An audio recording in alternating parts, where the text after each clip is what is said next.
Ovo je biologija, treba pogoditi životinju. Čime? Kopljem. Ok, ima kockaste zenice. Životinja ili pojam? Životinja. Kockaste zenice... Ceca. U onom spotu? U onom spotu. Jest. A ne, on ima duguljast. To je ceca kao tigar. Čekaj, ima kockast. Tigar! Nije kockast, nego kvadrataste. Nije. Jede sve, ali ako pljunete na hranu koju treba da jede, neće da jede. Ja. Da, stvarno su ti kockaste zenice. Neću, ako mi pljuneš, ja neću.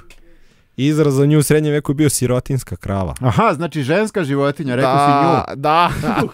Sirotinska krava. Bravo, Watsone, ponesi pištolj. Koza. Jeste, bravo, čoveče.